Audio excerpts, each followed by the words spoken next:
കേരളം അതീവ ജാഗ്രതയോടെ മുന്നോട്ടു പോകുന്ന കാലമാണ്. ഇന്ന് കേരളം നേരിടുന്ന പല പ്രശ്നങ്ങളെയും സർക്കാർ എങ്ങനെ നേരിടുന്നു, ജനങ്ങൾ എങ്ങനെയൊക്കെ ജാഗ്രതയോടെ പെരുമാറണം, ഇതായിരുന്നു മുഖ്യമന്ത്രി വാർത്താസമ്മേളനത്തിലൂടെ ജനങ്ങളോട് പറഞ്ഞത്. പ്രതിസന്ധികളെ അതിജീവിക്കാൻ അനിതര സാധാരണമായ നേതൃപാഠവുമാണ് മുഖ്യമന്ത്രി പിണറായി വിജയൻ കാട്ടാറുള്ളത്. അത് നമ്മൾ മലയാളികളുടെ ജീവിതാനുഭവമാണ്. അസാധാരണമായ കപ്പൽ അപകടം കേരള തീരത്ത് സൃഷ്ടിച്ച പ്രശ്നങ്ങളായി നിൽക്കുന്നു. കനത്ത മഴയിൽ ചെയ്യേണ്ടതും ശ്രദ്ധിക്കേണ്ടതും എന്തെല്ലാം, വന്യജീവി ആക്രമണത്തിനെതിരെ മലയോര ജനതയ്ക്കൊപ്പം നിന്ന് ചെയ്യുന്ന കാര്യങ്ങളും, ഒപ്പം കേന്ദ്ര നിയമം വില്ലനായി മാറുന്ന സാഹചര്യവും, കോവിഡ് കേസുകൾ കേരളത്തിന് ഭീഷണിയാണോ എന്നതിനെപ്പറ്റിയുമൊക്കെയാണ് മുഖ്യമന്ത്രി പ്രധാനമായും ഇന്ന് വൈകുന്നേരം വാർത്താസമ്മേളനത്തിൽ സംസാരിച്ചത്. ഈ പ്രശ്നങ്ങൾ പരിഗണിച്ചും പരിശോധിച്ചും മാത്രമേ നിലമ്പൂർ ഉപതെരഞ്ഞെടുപ്പിൻ്റെ ചൂടും പോരും ചർച്ച ചെയ്യേണ്ടതുള്ളൂ എന്നാണ് ന്യൂസ് ആൻഡ് വ്യൂസ് കരുതുന്നത്. ന്യൂസ് ആൻഡ് വ്യൂസിലേക്ക് കടക്കുന്നു. ഇന്നത്തെ അതിഥികളെ ആദ്യം പരിചയപ്പെടാം. എം ജയചന്ദ്രൻ, ഷാജി ജോസഫ്,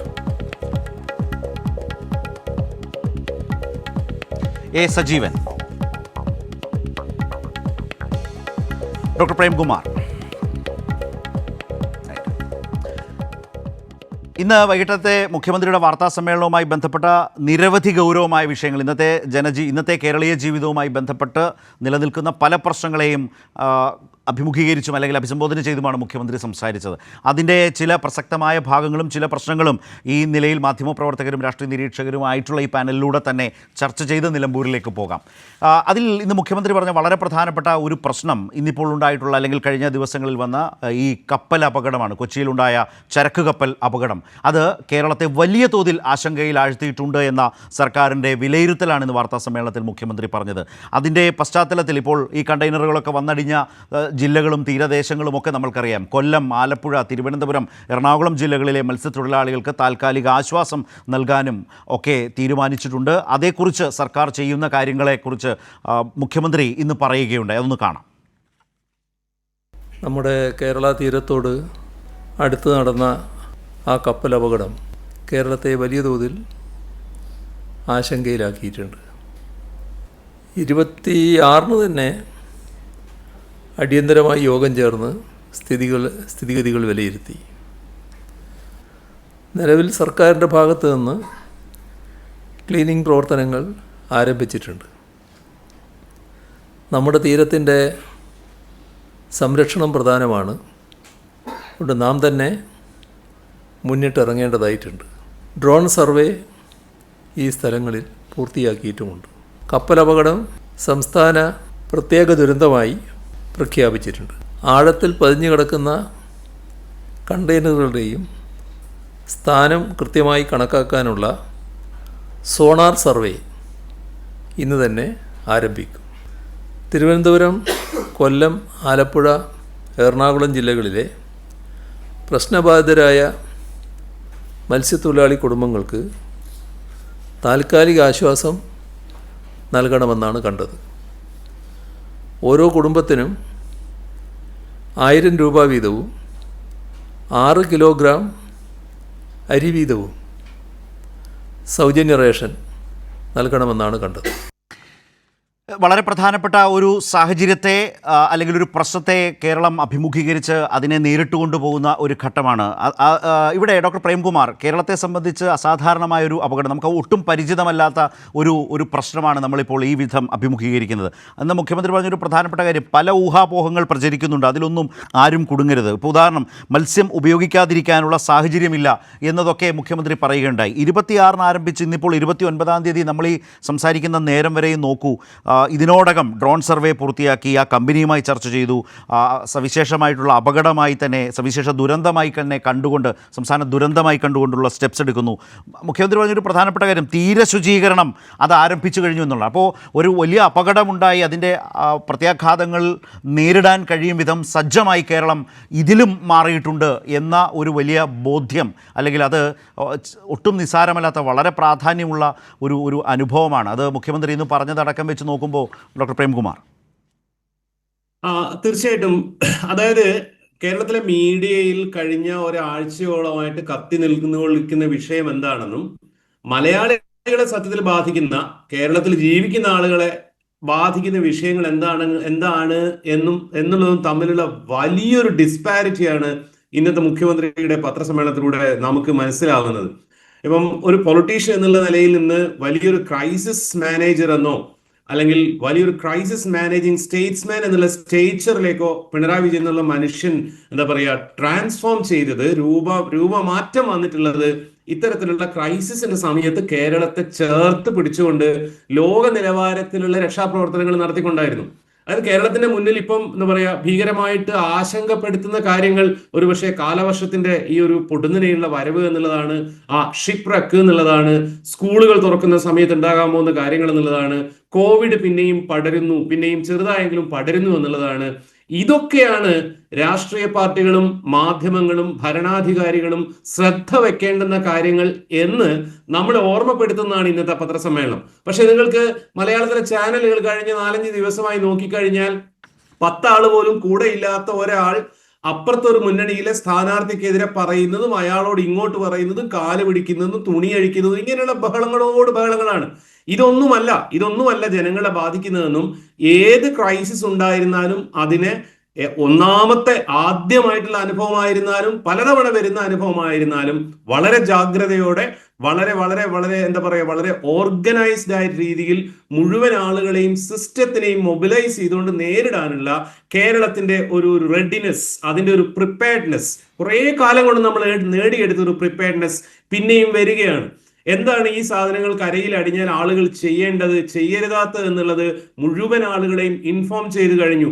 വന്ന ഈ കരക്ക് അടിഞ്ഞത് കാരണം ജീവിതത്തിൽ ബുദ്ധിമുട്ടുണ്ടാവുന്ന ശരത്ത് പറഞ്ഞതുപോലെ മത്സ്യത്തൊഴിലാളികൾക്ക് സഹായവും കൂടെ പ്രഖ്യാപിക്കപ്പെടുന്നു.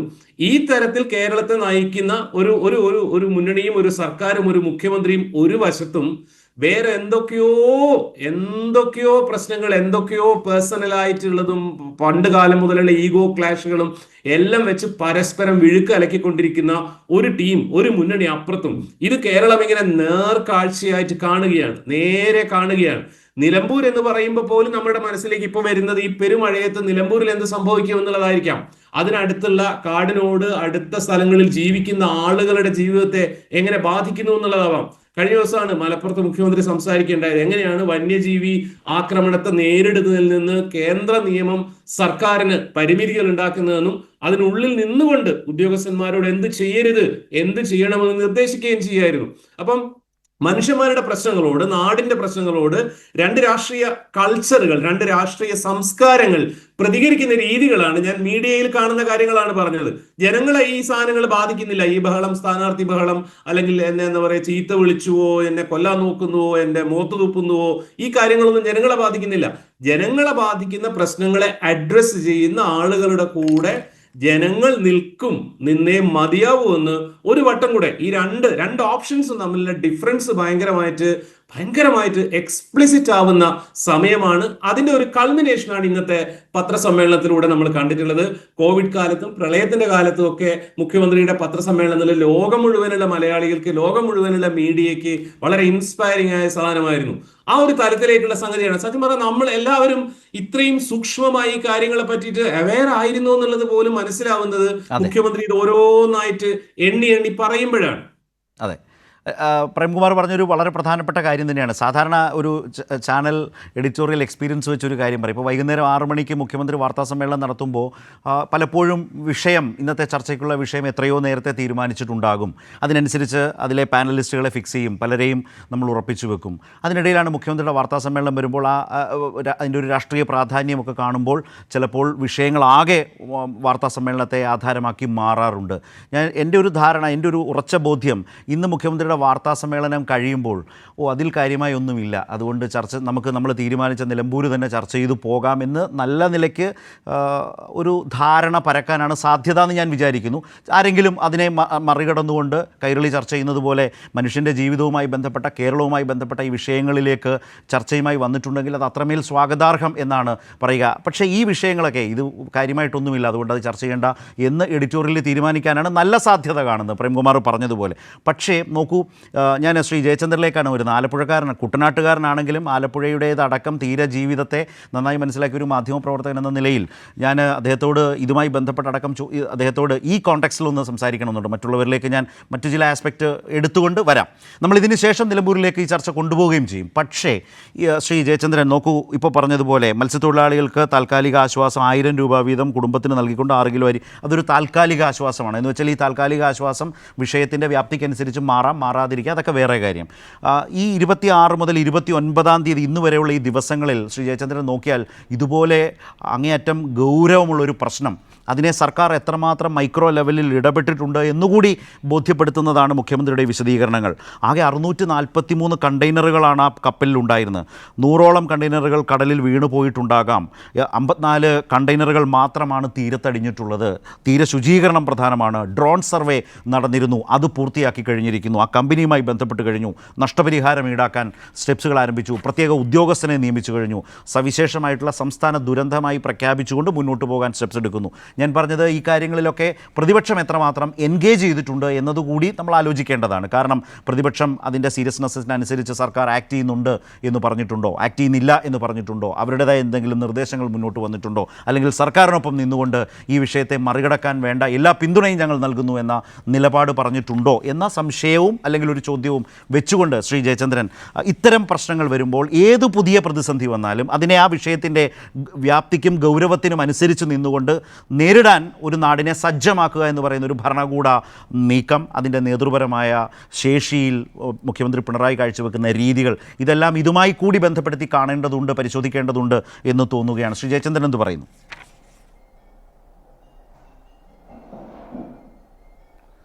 അതേ സ്ഥലത്ത് തീർച്ചയായിട്ടും അത് ആ നിലയ്ക്ക് തന്നെയാണ് പരിശോധിക്കപ്പെടേണ്ടതും നമ്മളങ്ങനെയാണ് പരിശോധിക്കാൻ താല്പര്യപ്പെടേണ്ടതും. അതിനു മുമ്പ് ഞാൻ അതിലേക്ക് വരുന്നതിന് മുമ്പ് ഒരു കാര്യം കൂടെ ഒന്ന് പറയേണ്ടതുണ്ട് സ്ഥലത്തെ. കാരണം ഇന്നലെ ചേർന്ന ക്യാബിനറ്റിൽ ഒരു സുപ്രധാന തീരുമാനം ഉണ്ടായിരുന്നു. ആ തീരുമാനം മറ്റൊന്നുമല്ല, നവകേരള സദസ്സുമായി ബന്ധപ്പെട്ട എല്ലാ നിയോജക മണ്ഡലങ്ങൾക്കും 140 നിയോജക മണ്ഡലങ്ങൾക്ക് 7 കോടി രൂപ വീതം 981 കോടി രൂപ 82 കോടി രൂപ കൊടുക്കുന്ന ഒരു തീരുമാനം ക്യാബിനറ്റ് ഇന്നലെ എടുത്തു. അല്ല, ധനവകുപ്പ് അനുവദിച്ചു തീരുമാനം. എനിക്ക് തോന്നുന്നു ശ്രീ ജയചന്ദ്രൻ നടന്ന കാലഘട്ടം, ശ്രീ ജയചന്ദ്രൻ നേരത്തെ നിയമസഭയിൽ തന്നെ ആ തീരുമാനം വന്നിരുന്നു. പക്ഷേ അതിനനുസരിച്ച് ധനവകുപ്പ് ആ പണം റിലീസ് ചെയ്യുന്ന നിലയിലേക്ക് തീരുമാനം വന്നു. അങ്ങനെ ഒരു സ്റ്റെപ്സിലേക്ക് കടക്കുകയാണ് കേരളം. അല്ല, ആ ഉത്തരവാണ് വന്നത്. അതെ, അതാ ഞാൻ പറഞ്ഞു. അതെ, അതിന്റെ എക്സിക്യൂഷനിലേക്ക് കടക്കുകയാണല്ലോ. അപ്പം നമ്മൾ കാണേണ്ട പ്രധാനപ്പെട്ട കാര്യം ശരത്തെ, ഈ സംഭവം, ഈ നവകേരള സദസ്സ് നടക്കുമ്പോൾ എന്താണ് കേരളത്തിലെ പ്രതിപക്ഷവും അവർക്കൊപ്പം പിന്നെ ഈ വിമർശനങ്ങൾക്കൊക്കെ, ആരോപണങ്ങൾക്കൊക്കെ കൈയടിച്ച് പ്രോത്സാഹിപ്പിച്ച മാധ്യമങ്ങളും പറഞ്ഞതെന്താണ്? പ്രതിപക്ഷം ബഹിഷ്കരിക്കുന്നു. പിന്നെ അന്ന് 99 MLA-മാരാണല്ലോ, 41 MLA-മാർ ഈ നവകേരള സദസ്സ് ബഹിഷ്കരിക്കുന്നു. പക്ഷേ ഈ ബഹിഷ്കരിച്ച ഒരാളുടെ പോലും മണ്ഡലത്തിൽ നയാ പൈസ കുറച്ചിട്ടില്ലല്ലോ. ഭരണകക്ഷി MLA-മാരെ പോലെ തന്നെ ഈ 41 മണ്ഡലങ്ങൾക്കും 7 കോടി രൂപ വെച്ച് ഗവൺമെൻറ് അനുവദിക്കുകയും കൊടുക്കുകയും ചെയ്തല്ലോ. അനുവദിക്കുക മാത്രമല്ല, കൊടുക്കുകയും കൂടെ ചെയ്യണം, അത് ചെയ്തല്ലോ. എന്താണ് പ്രതിപക്ഷത്തിന് അത് സംബന്ധിച്ച് ഒരു നല്ല വാക്ക് പറയാൻ എന്താണ് തോന്നാത്തത്? തോന്നില്ല എന്നുള്ള ജനങ്ങൾക്കറിയാമെന്നേ. ജനങ്ങൾക്കറിയാം എന്താണ് കേരളത്തിലെ പ്രതിപക്ഷത്തിൻ്റെ മനോഭാവം എന്നുള്ളത്. ആ മനോഭാവം കൊണ്ടാണല്ലോ അന്ന് ഞങ്ങളിതിനെ എതിർക്കുന്നു, പങ്കെടുക്കുന്നില്ല എന്ന് പറഞ്ഞ ഒരൊറ്റ പ്രതിപക്ഷ MLA പോലും ഇത് സംബന്ധിച്ച് എൻ്റെ മണ്ഡലത്തിന് ഈ 7 കോടി രൂപ കിട്ടിയിട്ടില്ല എന്നോ അല്ലെങ്കിൽ എനിക്ക് ഈ 7 കോടി രൂപ വേണ്ട എന്നോ പറയുന്ന ഒരു പ്രതിപക്ഷ അംഗത്തെ നമ്മൾ കണ്ടിട്ടില്ല. ജനങ്ങൾക്ക് വേണ്ടിയിട്ടാണ് ഗവൺമെൻറ് പദ്ധതികൾ നടപ്പിലാക്കുന്നത്, പ്രതിപക്ഷമാണെങ്കിലും ഭരണപക്ഷമാണെങ്കിലും MLA-മാരാണെങ്കിലും. അത് ഗവൺമെൻറ് മുഖ്യമന്ത്രി തന്നെ പലവട്ടം ആവർത്തിച്ച് പറഞ്ഞിട്ടുണ്ട്. അത് പറയുക മാത്രമല്ല, ചെയ്യുന്നു എന്നുള്ളതാണ് ഇന്നലത്തെ ക്യാബിനറ്റിൽ കൂടെ വ്യക്തമായി കേരളത്തിന് ബോധ്യപ്പെടുത്തി കൊടുത്തത് ഒന്നാമത്തെ കാര്യം. അതാണ് സുപ്രധാനമായി കാണേണ്ട ഒരു പ്രശ്നം. താങ്കൾ സൂചിപ്പിച്ചതുപോലെ തന്നെ മാധ്യമങ്ങൾക്ക് വളരെ പ്രയാസമുണ്ടാവും ഇങ്ങനെ ഗവൺമെൻറ് ചെയ്യുന്നതിൽ. ഇങ്ങനെയൊക്കെയാണ് ഒരു ഗവൺമെൻറ് ചെയ്യേണ്ടത്. നിങ്ങളോട് വെറുപ്പാണ്, നിങ്ങളെ ഞങ്ങൾ അംഗീകരിക്കുന്നില്ല എന്ന് പറയുന്ന പ്രതിപക്ഷം, ഭരണപക്ഷത്തെ നോക്കി അങ്ങനെയാണല്ലോ പറയുന്നത്. പക്ഷേ അവരെ കൂടെ കരുതലോടെ സമീപിക്കുന്ന, ആ ജനങ്ങളെ കൂടെ ചേർത്ത് പിടിക്കുന്ന ഒരു ഗവൺമെൻറ്, അതെന്ത് തരം ഗവൺമെൻറ്റാണ് എന്നുള്ളതല്ലേ സ്വാഭാവികമായും പ്രതിപക്ഷം ചിന്തിക്കുകയുള്ളൂ. പക്ഷേ ജനങ്ങൾക്കതല്ല. ജനങ്ങളെ ഇൻക്ലൂസീവായിട്ട് കാണുന്നൊരു സർക്കാരാണ് ഭരിക്കുന്നത് എന്നുള്ളത് അവരുടെ ബോധ്യത്തിൽ വന്നിട്ടുള്ള കാര്യമാണ്. മുഖ്യമന്ത്രി എപ്പോഴും പറയുന്നൊരു വാചകമുണ്ടല്ലോ, ജനങ്ങൾ സർക്കാരിനെ വിലയിരുത്തുന്ന അവരുടെ ജീവിതാനുഭവങ്ങളിലൂടെയാണ്. അതുതന്നെയാണ് ഇന്നലത്തെ ക്യാബിനറ്റിലും സ്പഷ്ടമായി കണ്ടതും. അതിനേക്കാളും ഒന്നുകൂടെ സ്പഷ്ടീകരിക്കപ്പെട്ട അനുഭവമാണ് ഇന്നത്തെ പത്രസമ്മേളനത്തിൽ അദ്ദേഹം വിശദീകരിച്ച കാര്യങ്ങളിൽ വരുന്നത്. 24-ന് താങ്കൾ സൂചിപ്പിച്ചത് വലിയ കപ്പൽ അപകടം ഉണ്ടായ വിഷയം 24-നാണല്ലോ സംഭവിക്കുന്നത്. അതിനുശേഷം ആലപ്പുഴയിൽ യുദ്ധകാല അടിസ്ഥാനത്തിലാണല്ലോ ഭരണകൂടം ചലിച്ചത്. അത്രയ്ക്ക് പിന്നെ ഈ റെഡ് എന്നുള്ളത് എല്ലാവരും പറയുന്ന സംഗതിയാണല്ലോ. അത്തരത്തിൽ ചുവപ്പ് നാടയുടെ വിദൂരമായ ലാഞ്ചന പോലും ഇല്ലാതെ എല്ലാവർക്കും ഒരേപോലെ സമാശ്വാസം എത്തിക്കാനും അതിന് പിന്നാലെ ഇന്നത്തെ തീരുമാനത്തിൽ 1000 രൂപ വെച്ചും 6 കിലോ അരി വെച്ചും കൊടുക്കാനുള്ള ആ തീരുമാനത്തിൻ്റെ നൈരന്തര്യമുള്ള തീരുമാനത്തിൻ്റെ പ്രഖ്യാപനവും മുഖ്യമന്ത്രിയിൽ നിന്ന് തന്നെ വരുന്നുണ്ട്. അത് പറയുമ്പോൾ ആലപ്പുഴയിലെ ഈ കഴിഞ്ഞ ദിവസങ്ങളിലൊക്കെ ഉണ്ടായിട്ടുള്ള ഒരു അസ്വസ്ഥത, ആശങ്കകൾ, ഇതൊക്കെ വളരെ വലിയ തോതിലായിരുന്നു. അത് പലതരത്തിൽ പല വ്യാഖ്യാനങ്ങളും മാധ്യമങ്ങൾ കൊടുക്കുന്നതിൽ പരസ്പരം മത്സരിക്കുന്നത് നമ്മളെല്ലാം കണ്ടതാണ്, കേരളം മുഴുവൻ കണ്ടതാണ്. അവിടെ നിൽക്കട്ടെ, ഞാൻ ആ ഭാഗത്തേക്ക് പെരുപ്പിക്കാൻ വരുന്നുമില്ല. പക്ഷേ ഇതിൽ കേരളത്തിലെ പ്രത്യേകിച്ചും ആലപ്പുഴയിലെ ജനതയുടെ തീരദേശ ജനതയുടെ പിന്നെ ആശങ്കകളായിട്ട് എന്തൊക്കെയാണ് ഗവൺമെൻറ് ചെയ്തത്, ആ ചെയ്തതെല്ലാം പിന്നെ വളരെ ഫലപ്രദമായി തന്നെ ജനങ്ങളിലേക്ക് എത്തുകയും ആ ആശങ്കാഭരിതമായ ആ മണിക്കൂറുകളുടെ തുടക്കത്തിലുണ്ടായ മണിക്കൂറുകൾ ഒഴിച്ചു നിർത്തിയാൽ ഗവൺമെൻറ് വളരെ നല്ല നിലയിൽ തന്നെ ഈ കാര്യങ്ങളോട് ഇടപെട്ട് മുമ്പോട്ട് വരുന്നതുമായ കാഴ്ചകളാണ് ആലപ്പുഴ മുഴുവൻ കണ്ടതും കേരളം മുഴുവൻ ആശ്വാസത്തോടെ അംഗീകരിച്ചതും. ആ നടപടി തന്നെയാണ് ഇന്നും തുടരുന്നതും. വൈകുന്നേരത്തെ വാർത്താ സമ്മേളനത്തിൽ മുഖ്യമന്ത്രി തുടർന്നുകൊണ്ട് പോയതും അതേ മനോഭാവത്തിലുള്ള ഒരു ട്രീറ്റ്മെൻറ്റ് തന്നെയാണ് ഇക്കാര്യത്തിൽ കാണിച്ചത്. പിന്നെ കേന്ദ്ര ഈ യൂണിയൻ ഗവൺമെൻറ്റുമായി ബന്ധപ്പെട്ട ഈ രംഗത്തെ വിദഗ്ധരുടെ അടക്കം സേവനം തേടിക്കൊണ്ട് നടത്തിയിട്ടുള്ള ഇടപെടലുകൾ, മുരളി തുമ്മാരുകൂടി അടക്കം ഇക്കാര്യത്തിൽ ചെയ്ത കാര്യങ്ങളൊക്കെ മുഖ്യമന്ത്രി വിശദീകരിക്കുന്നുണ്ട്. അതൊക്കെ വിശദീകരിക്കുമ്പോഴും അതിൻ്റെ താഴോട്ട് വരുമ്പോൾ നമ്മൾ കാണുന്നത് മറ്റ് പല കാര്യങ്ങളും ഉണ്ടല്ലോ.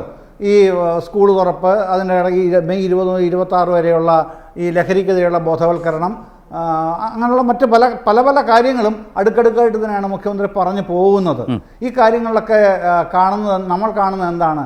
സ്വാഭാവികമായും ഈ സ്കൂൾ തുറപ്പിന് മുമ്പായി ഗവൺമെൻറ്റിൽ നിന്ന് ഉണ്ടാവും എന്ന് ജനങ്ങൾ പൊതുവിൽ പ്രതീക്ഷിക്കുന്ന കാര്യങ്ങൾ, ആ പൊതുവിൽ പ്രതീക്ഷിക്കുന്ന കാര്യങ്ങൾ ഉണ്ടാകും എന്നുള്ളതല്ല, അതിനു വേണ്ട മുന്നൊരുക്കങ്ങളെല്ലാം ചെയ്ത് പൂർത്തീകരിച്ച് ആ കാര്യങ്ങളെല്ലാം കൃത്യതയോടെ നടപ്പാക്കി കഴിഞ്ഞു എന്ന് ജനങ്ങളെ ബോധ്യപ്പെടുത്തുകയാണ്. ആ ബോധ്യപ്പെടുത്തലാണല്ലോ അദ്ദേഹം നിർവഹിച്ചത്.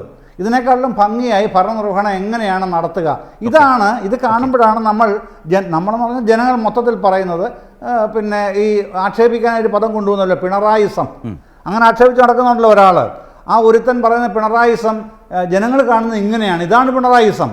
അത്തരത്തിൽ നേതൃത്വപരമായ പങ്ക് വഹിക്കാനും അതിന് മുന്നിൽ നിന്ന് നയിക്കാനും ആവശ്യമായ എല്ലാ ഇടപെടലുകളും സമാശ്വാസങ്ങളും നടത്തിക്കൊടുക്കാനും കഴിയുന്ന ഒരു നേതാവ്, നായകൻ, അതുകൊണ്ടാണല്ലോ ക്യാപ്റ്റൻ തന്നെ പറയുന്നത്. അതുണ്ട് എന്ന് കാണിക്കുകയും കൂടിയായിരുന്നു ഇന്നത്തെ അടക്കമുള്ള പത്രസമ്മേളനങ്ങൾ, ഇന്നലെ വരെയുള്ള പ്രവർത്തികളും എന്നുള്ളതാണ് എൻ്റെ കാഴ്ചപ്പാട്. ശരി, നമ്മൾ സ്പർശിച്ചു പോകേണ്ട അല്ലെങ്കിൽ അത് നോക്കേണ്ടതായിട്ടുള്ള 1-2 വിഷയങ്ങൾ കൂടിയുണ്ട്. വളരെ ക്യുക്കായി അതുകൂടി ഒന്ന് നോക്കാം. അതിലൊന്ന് ഈ കനത്ത മഴ, അതുമായി ബന്ധപ്പെട്ട് ഇപ്പോൾ റെഡ് അലർട്ട് പ്രഖ്യാപിക്കപ്പെട്ട ജില്ലകളുടെയൊക്കെ എണ്ണം വലിയ തോതിൽ കൂടിയിരിക്കുന്നു. കനത്ത മഴയുണ്ട്. അങ്ങനെ കാലവർഷം ശക്തമാകുന്നതോടെ ജനങ്ങൾ അതീവ ജാഗ്രത പുലർത്തണം എന്നാണ് മുഖ്യമന്ത്രി പറഞ്ഞിട്ടുള്ളത്. അങ്ങനെ പറയുമ്പോൾ നമുക്ക് നമ്മുടെ അനുഭവം തന്നെയുണ്ട്. പ്രളയം മുതൽ ഇങ്ങോട്ടുള്ള, പ്രളയത്തിന് മുമ്പുള്ള കാലവർഷത്തിൻ്റെ കാലം, ഓഖിയുടെ കാലം വന്നിട്ടുണ്ട് അതിനു മുമ്പ്. അത് കഴിഞ്ഞ് പ്രളയസമാനമായ അതിനടുത്ത വർഷം, പ്രളയത്തിന് ശേഷമുള്ള വർഷം. അതുകൊണ്ട് തന്നെ ആ പറയുന്ന നിർദ്ദേശങ്ങൾക്ക്, മുന്നറിയിപ്പിന് വലിയ പ്രാധാന്യം തന്നെയാണ് നമ്മൾ നൽകേണ്ടത്, സമൂഹം നൽകേണ്ടത്. ഉരുൾപൊട്ടൽ സാധ്യതയുള്ള ഇടങ്ങളിൽ നിന്ന് ജനങ്ങൾ മാറി താമസിക്കണം.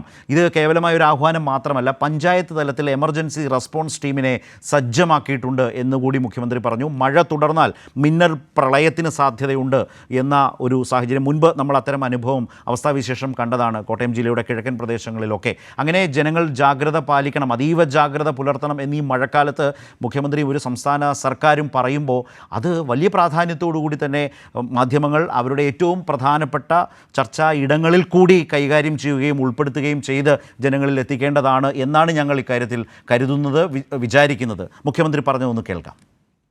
പുഴകളിലും നദികളിലും ജലനിരപ്പ് വല്ലാതെ ഉയർന്നിരിക്കുകയാണ്. ജലാശയങ്ങളിൽ കുളിക്കുന്നതും മറ്റ് പ്രവൃത്തികളിൽ ഏർപ്പെടുന്നതും ശ്രദ്ധിക്കേണ്ടതായിട്ടുണ്ട്. മത്സ്യത്തൊഴിലാളികൾ മുന്നറിയിപ്പുള്ള സമയങ്ങളിൽ കടലിൽ പോകാതിരിക്കാനും ശ്രദ്ധിക്കണം. ഉരുൾപൊട്ടൽ സാധ്യതാ പ്രദേശങ്ങളെന്ന് കണ്ടെത്തിയ സ്ഥലങ്ങൾ, പുഴയോരം, സ്ഥിരമായി വെള്ളം കയറുന്ന സ്ഥലങ്ങൾ, മറ്റ് പാരിസ്ഥിതിക ലോല പ്രദേശങ്ങൾ, ഇവിടങ്ങളിൽ താമസിക്കുന്നവർ ബന്ധുവീടുകളിലേക്കോ ക്യാമ്പുകളിലേക്കോ മാറി താമസിക്കാൻ തയ്യാറാകണം. എല്ലാ ജില്ലകളിലും അടിയന്തര ഘട്ട കാര്യനിർവഹണ കേന്ദ്രങ്ങളും താലൂക്ക് എമർജൻസി ഓപ്പറേഷൻ സെൻ്ററുകളും മുഴുവൻ സമയവും പ്രവർത്തനക്ഷമമാണ്. ഇതിനോടൊപ്പം തന്നെ കണ്ടുപോകേണ്ട മറ്റൊന്ന് കോവിഡ് കേസുകൾ കേരളത്തിൽ റിപ്പോർട്ട് ചെയ്യുന്ന ഒരു സാഹചര്യമാണ്. കേരളത്തിൽ മാത്രമല്ല, പക്ഷേ കേരളത്തിൽ കോവിഡ് കേസുകൾ റിപ്പോർട്ട് ചെയ്യുന്നു എന്ന് മുഖ്യമന്ത്രി പറഞ്ഞു. ചെറിയ തോതിൽ റിപ്പോർട്ട് ചെയ്യുന്നുണ്ട് എന്ന് മുഖ്യമന്ത്രി പറഞ്ഞു. എന്നാൽ ആശങ്കപ്പെടേണ്ട സാഹചര്യമില്ല, ആശുപത്രി കിടക്കകൾ സജ്ജമാക്കിയിട്ടുണ്ട് എന്നും മുഖ്യമന്ത്രി പറയുകയുണ്ടായി. പ്രശ്നം നമ്മൾ ഗൗരവമായി കാണേണ്ടത് നമ്മുടെ സംസ്ഥാനത്ത് വളരെ ചെറിയ തോതിലാണെങ്കിലും കോവിഡ് കേസുകൾ റിപ്പോർട്ട് ചെയ്യുന്നുണ്ട്. ആശങ്കപ്പെടേണ്ട സാഹചര്യമായിട്ടില്ല. ജില്ലകളിൽ പരിശോധനാ സംവിധാനങ്ങളും ആവശ്യമായ മരുന്നുകളും ഉറപ്പുവരുത്തിയിട്ടുണ്ട്. ആകെ കോവിഡ് ആക്റ്റീവ് കേസുകൾ 727 ഞാൻ ഈ രണ്ട് സുപ്രധാന വിഷയങ്ങളും ഒന്നിച്ച് പ്രേക്ഷകരിലേക്ക് എത്തിച്ചതിൻ്റെ ഒരു കാരണം, ഞാൻ ഇതുമായി ബന്ധപ്പെട്ട് സംസാരിക്കാൻ ആഗ്രഹിക്കുന്ന മാധ്യമപ്രവർത്തകനായ ശ്രീ ഷാജി ജോസഫിനോടാണ്. കാരണം അദ്ദേഹത്തിൻ്റെ ഈ മാധ്യമപ്രവർത്തന കാലം ആകെയും ഉത്തരേന്ത്യ കേന്ദ്രീകരിച്ചായിരുന്നു, ഉത്തരേന്ത്യയിലെ വലിയ സംസ്ഥാനങ്ങൾ കേന്ദ്രീകരിച്ചായിരുന്നു, ദില്ലി കേന്ദ്രീകരിച്ചായിരുന്നു. അതുകൊണ്ട് തന്നെ ഷാജി ജോസഫ് കനത്ത മഴ പെയ്യുന്ന ഒരു കാലത്ത് അനുഭവങ്ങളിൽ നിന്ന് കേരളം, അതിനെ നയിക്കുന്നൊരു സർക്കാരും മുഖ്യമന്ത്രിയും കാട്ടുന്ന ജാഗ്രതയും സൂക്ഷ്മതയും, അല്ലെങ്കിൽ ജനങ്ങളോട് പറയാൻ ശ്രമിക്കുന്നത് അടുത്ത കോവിഡിൻ്റെ കാര്യത്തിൽ. ഇപ്പോൾ തന്നെ നമ്മൾ കണ്ടതാണ്, കോവിഡിൻ്റെ കാര്യത്തിൽ വർഷങ്ങൾക്ക് ശേഷം കേന്ദ്ര ആഭ്യന്തര മന്ത്രാലയത്തിൻ്റെ കണക്കുന്ന് 21 ലക്ഷം മരണങ്ങളാണ് ആ കാലത്തുണ്ടായിരുന്നത് ഇപ്പോൾ വെളിപ്പെട്ടത്. അപ്പോൾ ഗുജറാത്തൊക്കെ എത്രയോ മരണമാണ് മറച്ചു വെച്ചത് എന്ന് കണ്ടതാണ്. അതിലേറ്റവും, ആ പട്ടികയിൽ ഏറ്റവും പിന്നിൽ കേരളം. കാരണം അന്ന് കേസുകൾ കൃത്യമായി രജിസ്റ്റർ ചെയ്യുക, മരണം കൃത്യമായി രജിസ്റ്റർ, ഇതൊക്കെ ചെയ്ത രാജ്യത്തെ സംസ്ഥാനം കേരളമായിരുന്നു. അപ്പോൾ താങ്കൾക്ക് നല്ല പരിചയമുള്ള ഉത്തരേന്ത്യൻ സർക്കാരുകളും സംവിധാനവും അതിലൂടെ കടന്നുപോയിട്ടുള്ള മഴയും മിന്നൽ പ്രളയവും ഉരുൾപൊട്ടലും കേരളത്തിലേക്ക് വരുമ്പോൾ ഇത്തരം സാഹചര്യങ്ങളെ കൈകാര്യം ചെയ്യുന്നതും കോവിഡുമായി ബന്ധപ്പെട്ടൊക്കെയുമുള്ള ഈ സാഹചര്യത്തെ ഒരു സ്റ്റേറ്റ് നേരിടാൻ അല്ലെങ്കിൽ കൈകാര്യം ചെയ്യാൻ സജ്ജമാകുന്നതിന് സവിശേഷമായി താങ്കൾക്ക് തോന്നിയിട്ടുണ്ടോ? എന്തെങ്കിലും തരത്തിലൊരു പ്രത്യേകതയോ വ്യത്യസ്തതയോ തോന്നിയിട്ടുണ്ടോ? ഒരു ഗവൺമെൻറ് ഒരു പ്രത്യേക സാഹചര്യം സംജാതമാകുമ്പോൾ ജനങ്ങളോടുള്ള കമ്മിറ്റ്മെൻറ്റ് റീഇറ്ററേറ്റ് ചെയ്യുന്നത് എങ്ങനെയാണ് പ്രവൃത്തിയിലൂടെ എന്നതിൻ്റെ ഏറ്റവും വലിയൊരു തെളിവാണ് ഇന്നത്തെ മുഖ്യമന്ത്രിയുടെ പ്രസ് കോൺഫറൻസിൽ നമ്മൾ കണ്ടത്. കേരളത്തിലൊരു ഉപതെരഞ്ഞെടുപ്പ് വരുന്നു എന്നതുകൊണ്ട് നമ്മൾ കാണുന്നത് രാഷ്ട്രീയ ചർച്ചകളുടെ വലിയ കോലാഹലമാണ് നടന്നുകൊണ്ടിരിക്കുന്നത്. എന്നാൽ ഒരു ഗവൺമെൻറ്റിനെ സംബന്ധിച്ചിടത്തോളം രാഷ്ട്രീയ ചർച്ച എന്ന് പറയുന്നതിനും അപ്പുറം ജനങ്ങളുടെ സുരക്ഷയും ജനങ്ങളുടെ സംരക്ഷണവുമാണ് ഏറ്റവും വലുത്. പ്രത്യേകിച്ച് കാലാവസ്ഥാപരമായി, അല്ലെങ്കിൽ നമ്മൾ കണ്ട കടലിലെ അപകടം, കപ്പലിൻ്റെ അപകടമൊക്കെ വെച്ച് നോക്കുമ്പോൾ ഒരു പ്രത്യേക വിഭാഗത്തിൽ ജീവിക്കുന്ന ജനങ്ങൾക്ക് പ്രത്യേകമായി ഒരു സഹായഹസ്തം നീട്ടിക്കൊടുക്കേണ്ട ഉത്തരവാദിത്തം ഒരു ഗവൺമെൻറ്റിനുണ്ട്. ആ ഉത്തരവാദിത്തത്തിൻ്റെ നിറവേറ്റിയാൽ മാത്രമേ ഉള്ള ഒരു ഗവൺമെൻറ് നീതീകരിക്കപ്പെടൂ എന്നതിൻ്റെ ഒരു തെളിവാണ് മുഖ്യമന്ത്രി ഇന്ന് വാർത്താ സമ്മേളനത്തിൽ ഈ വിഷയങ്ങളൊക്കെ എടുത്ത് സംസാരിച്ചത്. നമ്മൾക്കറിയാം, ഈ കേരളത്തിലെ ഗവൺമെൻറ്റുകൾ, അല്ല, അതിൽ കേൾക്കാൻ ആഗ്രഹിക്കുന്നത് ഒരു താരതമ്യമാണ് താങ്കളുടെ ഒരു ദീർഘകാല. ഞാൻ അതിലേക്കാണ് വരുന്നത്. കേരളത്തിലെ ഗവൺമെൻറ്റുകൾക്ക് ഒരു കാര്യം വളരെ കൃത്യമായി അറിയാം. അത് കേരളത്തിലെ രാഷ്ട്രീയക്കാർക്ക് കൃത്യമായി അറിയാവുന്ന ഒരു കാര്യമാണ്, ഇല്ലെങ്കിൽ ജനങ്ങൾ പഠിപ്പിച്ചു കൊടുത്തിട്ടുള്ള ഒരു കാര്യമാണ്. Sensitivity to the people. നിങ്ങളെ ഭരണകർത്താക്കളാക്കുന്ന, നിങ്ങൾക്ക് വോട്ട് ചെയ്യുന്ന നിങ്ങളുടെ ജനങ്ങളോടുള്ള നിങ്ങളുടെ കമ്മിറ്റ്മെൻറ്റ് എല്ലാറ്റിലും ഉപരിയായിരിക്കണം എന്നത് ഈ ഗവൺമെൻറ് കൃത്യമായി മനസ്സിലാക്കിക്കൊണ്ട് തന്നെയാണ് മുന്നോട്ട് പോകുന്നത് എന്നതിൻ്റെ തെളിവാണ്. ജനങ്ങളാണ് മാസ്റ്റേഴ്സ്. അവരുടെ താല്പര്യ സംരക്ഷണമാണ് ഒരു ഗവൺമെൻറ്റിൻ്റെ ഏറ്റവും വലിയ ഉത്തരവാദിത്തം എന്നുള്ളതിൻ്റെ തെളിവാണ്. ഇന്ന് ഇത്രയും വലിയ വിഷയങ്ങളിൽ മുഖ്യമന്ത്രി കൃത്യമായി കാലാവസ്ഥയിൽ വരുന്ന വലിയ മാറ്റങ്ങൾ, അതുപോലെ തന്നെ ഈ കടലിൽ സംഭവിച്ച അപകടം, ഇതിലുമൊക്കെ ഗവൺമെൻറ് എന്താണ് ചെയ്തിരിക്കുന്നത് എന്ന് ജനങ്ങളെ അറിയിക്കുകയും ജനങ്ങൾക്ക് പ്രത്യേകിച്ചൊരു വാണിംഗ് കൊടുക്കുകയും ചെയ്യുന്നു. നമ്മൾ ഓർക്കുക, ഇതിലും വലിയ കൊടുങ്കാറ്റുകൾ ഒറീസയിൽ ഉണ്ടായിട്ടുണ്ട്, തീരദേശങ്ങളിൽ വലിയ പ്രശ്നങ്ങൾ ഉണ്ടായിട്ടുണ്ട്. അപ്പോഴേക്കും അവിടെ ഈ അപകടങ്ങൾക്ക് ശേഷമുണ്ടായ മരണങ്ങളെന്ന് പറയുന്നത് നോട്ട് ചെയ്യപ്പെടാതെ ലോകമറിയാതെ പോയ മരണങ്ങളുണ്ട്. 2020 ശരത് നേരത്തെ പറഞ്ഞതുപോലെ കോവിഡ് എന്ന് പറയുന്ന ഒരു മഹാമാരിക്ക് മുൻപിൽ ഇന്ത്യയിലെ പല സംസ്ഥാനങ്ങളും വിറങ്ങലിച്ച് നിന്നപ്പോൾ, കൂട്ടമരണങ്ങളുണ്ടായപ്പോൾ, കേരളം എന്ന് പറയുന്ന സംസ്ഥാനം വളരെ കൃത്യമായ നടപടികൾ എടുത്തുകൊണ്ട് ഈ പ്രശ്നത്തെ നേരിടാൻ കാണിച്ച ഒരു കമ്മിറ്റ്മെൻറ്റ് ഈ രാജ്യത്തെ എല്ലാ ഗവൺമെൻറ്റുകൾക്കും വളരെ മാതൃകാപരമായിരുന്നു എന്നതിൽ നമുക്ക് അഭിമാനിക്കാവുന്നതാണ്. ഇപ്പോൾ ഉത്തരേന്ത്യൻ സംസ്ഥാനങ്ങളിലേക്കൊക്കെ പോയാൽ അന്നായാലും ഇന്നായാലും മഹാപ്രളയത്തിൽ പെട്ടുപോയാൽ പെട്ടു, വലിയ മഹാവ്യാധികളിൽ പെട്ടുപോയാൽ പെട്ടു എന്നതിനപ്പുറത്തേക്ക് ഒരു സ്റ്റേറ്റ് എത്രമാത്രം ആത്മവിശ്വാസത്തോടുകൂടി അവരുടെ ജനതയെ അതിൽ നിന്ന് പിടിച്ചു കയറ്റും, കരകയറ്റും, പ്രളയാനന്തരം ഒരു നാടിനെ എങ്ങനെ റീബിൽഡ് ചെയ്യും, സമാനതകളുള്ള ഏതെങ്കിലും ഒരു അനുഭവം ഇത്ര ദീർഘമായിട്ടുള്ളൊരു ഉത്തരേന്ത്യൻ മാധ്യമ ജീവിതാനുഭവത്തിൽ നിന്ന് താങ്കൾക്കുണ്ടോ? ഞാൻ വളരെ കൃത്യമായ ഒരു കാര്യം പറയാം. നമ്മൾ ഈ കോവിഡ് കാലത്ത് ഉത്തർപ്രദേശിൽ സംഭവിച്ചത് ലോകമറിഞ്ഞു കഴിഞ്ഞാൽ ഇങ്ങനെ ഒരു ഗവൺമെൻറ്റിന് എങ്ങനെ ഭരണത്തിലിരിക്കാൻ സാധിക്കുമെന്ന ചോദ്യമാണ് ഉയരാൻ പോകുന്നത്. എന്തിനങ്ങോട്ട്, ഡൽഹിയുടെ പല ഭാഗങ്ങളിലും സംഭവിച്ചത് ആയിരക്കണക്കിന് ആളുകൾ മരിച്ചു വീണു. അതിനെ ഒന്ന് അഡ്രസ്സ് ചെയ്യാൻ പോലും കഴിവില്ലാത്ത ഗവൺമെൻറ്റുകളാണ് നിലനിന്നിരുന്നത്. ഞാനിപ്പോൾ പറഞ്ഞു വന്ന കാര്യം എന്ന് പറയുന്നത് ശരത്തെ, ഒരു ഗവൺമെൻറ് രാഷ്ട്രീയമല്ല ഒരു ഗവൺമെൻറ്റിൻ്റെ ഏറ്റവും വലിയ ഉത്തരവാദിത്വം. ജനങ്ങളോടുള്ള കമ്മിറ്റ്മെൻറ്റാണ് ഏറ്റവും വലുത്. ആ കമ്മിറ്റ്മെൻറ്റാണ്. പിന്നെ കേരളത്തിനൊരു പ്രത്യേകതയുണ്ടല്ലോ, കേരളത്തിലെ ജനങ്ങൾ നമ്മൾ പറയും രാഷ്ട്രീയപരമായി പ്രബുദ്ധരാണെന്ന്. പക്ഷേ കേരളത്തിലെ ജനങ്ങളുടെ രാഷ്ട്രീയ അണ്ടർസ്റ്റാൻഡിങ് എന്ന് പറയുന്നത് ഒരു ഗവൺമെൻറ്റിൻ്റെ പ്രവർത്തനത്തെയാണ് അവർ അനലൈസ് ചെയ്യുന്നത്. അതിൻ്റെ തെളിവാണ് 2021 നമ്മുടെ നിയമസഭാ തെരഞ്ഞെടുപ്പ്.